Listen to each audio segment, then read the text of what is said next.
Savol: O'zbekiston Respublikasi Prezidentining 247-son qarori bilan yakka tartibdagi tadbirkorlar va o'zini o'zi band qilgan shaxslar uchun qanday yangiliklar joriy etilgan? Asosiy o'zgarishlardan biri daromad soliq to'lovchisi bo'lgan yakka tartibdagi tadbirkorlarga qat'iy belgilangan miqdordagi daromad soliq to'lash tartibi bekor qilingan.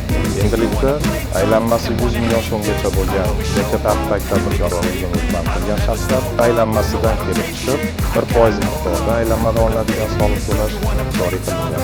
Faoliyat manzidan va faoliyat turidan kelib chiqib qat'iy belgilangan miqdorda har oyda bir xil summada soliq to'laydigan tadbirkorlar endilikda qilgan daromadlaridan 1% miqdorda soliq to'lashi belgilanadi.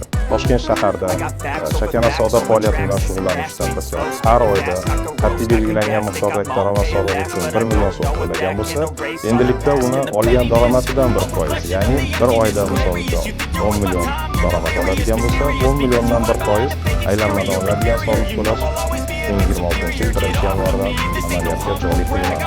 Bundan tashqari, tadbirkorlik subyektlariga bir qator yengilliklar belgilanmoqda. Ular uchun maxsus platforma ishlab chiqiladi va bu platforma orqali tadbirkorlik subyektlari xizmat ko'rsatish spektrini to'liq qamrab oladi. Platforma orqali davlat ro'yxatidan o'tishi, elektron shot fakturalarni rasmiylashtirishi, shartnomalarni imzolashi yoki yollanma ishchilariga kunlik yoki oylik ish haqini berish imkoniyati yaratadi. Bundan tashqari, raqamli platforma orqali tadbirkorlik subyektlari iste'molchilarga naqd pul yoki naqd ko'rinishdagi to'lovlarni qabul qilish imkoniyati yaratadi. Bu tadbirkorlik subyektlariga bir qancha imkoniyatlar va yengilliklar beradi.